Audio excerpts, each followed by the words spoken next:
So last week we doubled our client count, and this month we're on track to increase by another 50%, which is the same raw numbers, meaning in 1 month we are going to 3x our client count. And I thought that that made this a perfect opportunity to talk about something that people don't talk about a lot, which is how you actually manage growing and scaling your company. When you get more customers, how do you manage the increased workload? That's what we're going to talk about today. And if you don't know who I am, my name is Devin Tracy. I run Windfall Elite. We are a marketing agency that helps local businesses get found on Google. And over the last 6 years, we've had the blessing and the privilege to help over 1,100 customers. So with that being said, let's go ahead and dig into this today. I wanted to talk to you about kind of, as I see it, how to scale. And I've messed this up a couple times. So I have more than once grown my business and ended up with too many clients, too much on my plate, and not any functional way to manage it. And so there's a couple things that I think about now that hopefully this will help you not make these same kind of mistakes, and hopefully it'll help you to be able to scale and grow your company as you start getting more and more clients as well. That would be the goal. So first thing that I think about is just general margins on your service. If you're running a marketing agency, if you're running an agency of any form, then you have a service and you are functionally just selling the right to your team and a fractionalized level of that service. So you're providing it on their behalf. And so I'll just give the simple example of, let's say that you sell a service that is similar to services that we sell, around maybe the $500 a month price point.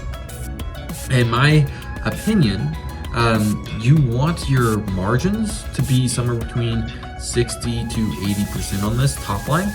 And the reason for that is because that means that you're going to be profiting somewhere between $300 to $400 there. For a lot of our services, we're kind of on this lower end. And the reason that we want to have margins that are around here is because even when you're starting out, even when you are the only person doing the service, these margins end up getting eaten up pretty quickly when you start counting things like your hard costs, because all this is like the cost that it costs me to fulfill.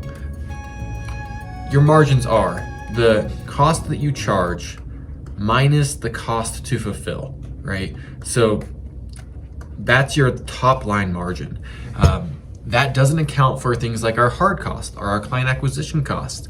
So for example, I'm in this office, right? So I pay for this office, it's a business expense. We have internet, that's a business expense. We have all the softwares you use that are business expenses, and all these things add up and all these things add up. And then you also have to count in how much does it cost to acquire a customer? How much do you pay your salesman? Things like that. And what you end up seeing is that when you have 60 to 80% like top line margins, a lot of times that breaks down to being somewhere like 20 to 30% at the end of the day. And so you just want to build that in.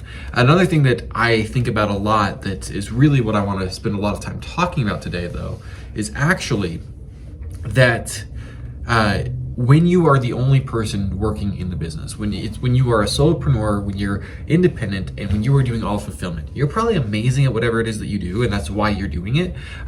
So you want to actually build in to the cost of the product, like the cost it would take to pay someone to do the fulfillment. So for example, if you are doing something like media buying, or maybe you're doing something like SEO services, if you're really good and this is what you do, then it's probably the case that a company would pay you $45 per hour for that service. And you want to build that into the price of your service. So if I were to say, for example, let's say that I only charged $500 a month for media buying. Well, maybe that takes me like a half hour a week, right? So 30 minutes a week. So that would be 2 hours per month of work. Okay, so that means that the cost of fulfillment on this is $90.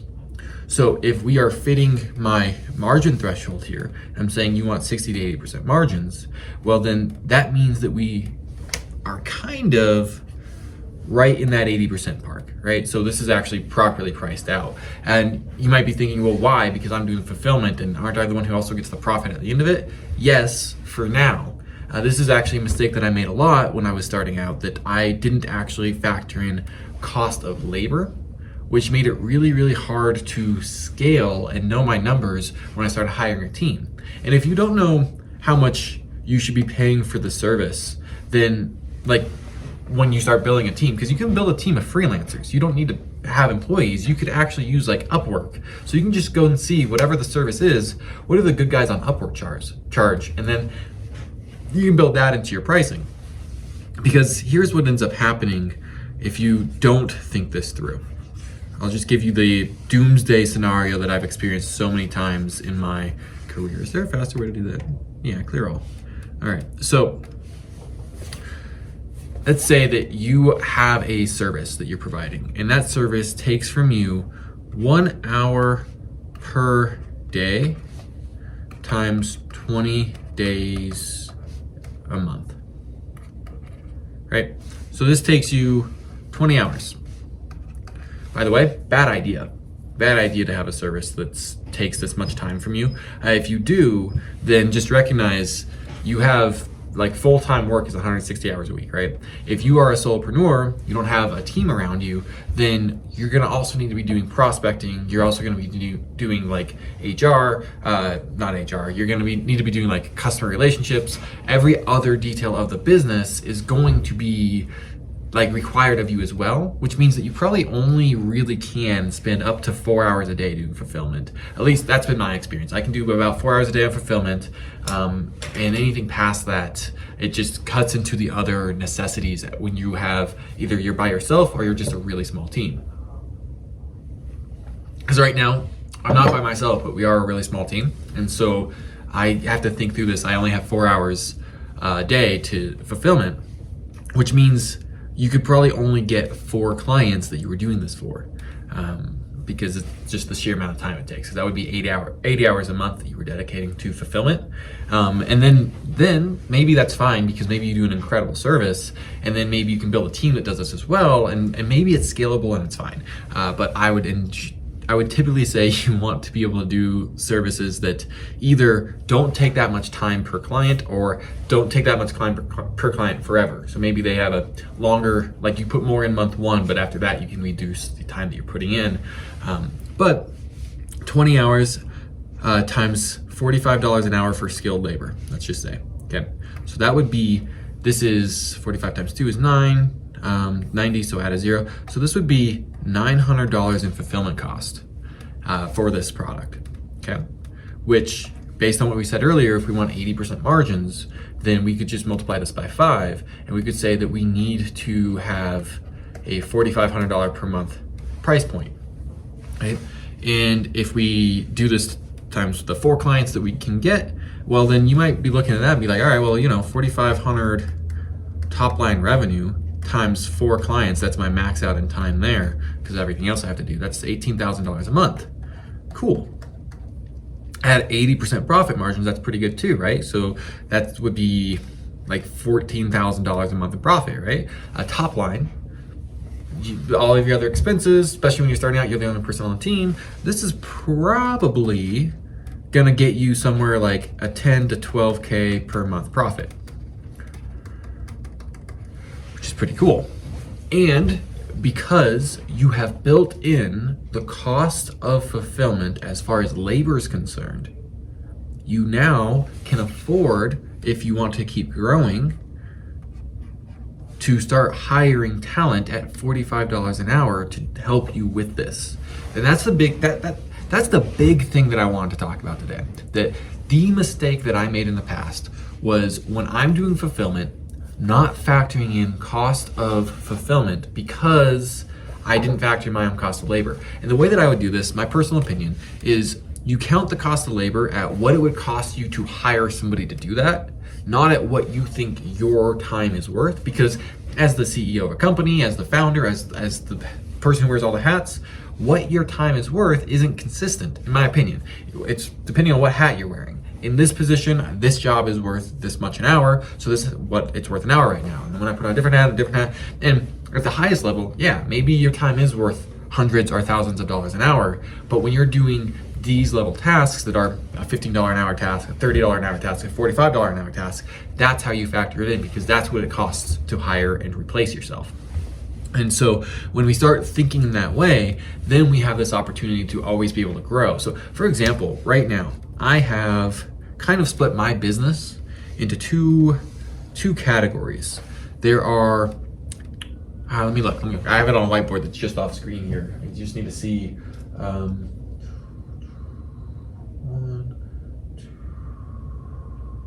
2, 3. Okay, so right now, I personally only have 3 clients that I am doing fulfillment for. And the rest I am having my small team do fulfillment for, okay? And so the services that we do are a lot of SEO services, GMB services, things like that. The ones that I kind of do myself still are like media buying, ad management, funnel building, that kind of services are the side that I do here. And so these guys, I already told you how I kind of price those. I want a 60 to 80% profit margin, and that's assuming that the labor is going to be around $45 per hour when I have a freelancer do it. Sometimes I outsource to other partners, just depending on what makes sense with the particular service. But I maintain the same margins, period. And so a lot of times I will actually get a quote for my SEO prospects based on who I'm gonna have do the services and help fulfillment. And then I kind of work in that customer relationship level. And then I have that team. So these 3 clients, one of them is only paying us $500 a month, one of them is paying us $1,000 a month, and the other one is also only paying us $500 a month. So I look at this and I break it down and I think, okay, so this job is a job that good talent would be $45 an hour for. Actually, that's true with all of these jobs.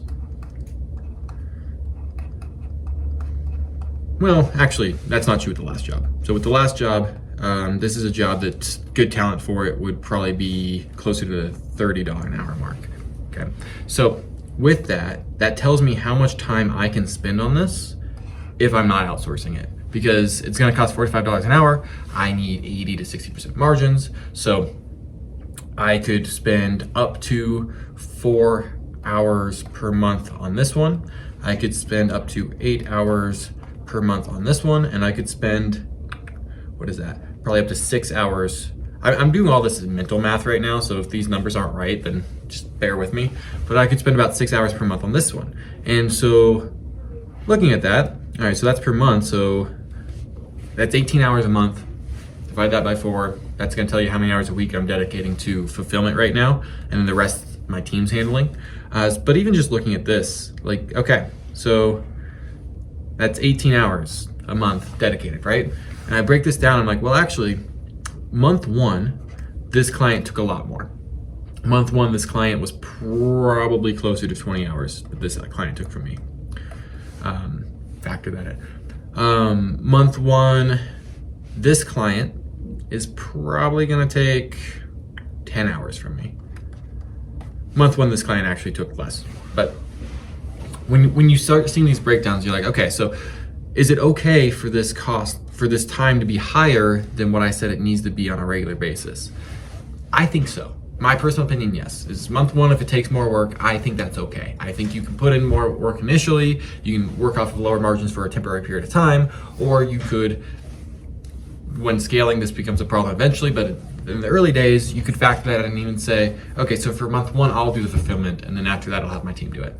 And be that way, even though your margins are lower, the money's going to you anyway, and so it kind of helps in that regard. Anyway, these are just my opinions, but this is one of the things that I think through that I didn't used to think through, that now that I think about it, it helps me to scale. And so that when I double my client load like I did last week, then the simple solution is simply to increase the number of people I have doing fulfillment as well. And I have that built into my pricing, and I know how to do that. And now you can say, well, how do you hire and things like that? And I think, hey, you know what? That's a great question. And that is definitely a topic for another video. And I will see you in that. Hey, if you found this valuable, you should do us both a favor and hit subscribe. It's gonna do me a favor because it's gonna tell me that you like this kind of content, and it's gonna tell me to make more content like this. And it's gonna do you a favor because I don't actually have a content schedule. So if you want to know when more videos come out and you find them valuable, you gotta be subscribed so that you know they're coming out. So go ahead and hit that subscribe button. It's gonna help us both out, and I will see you in the next video.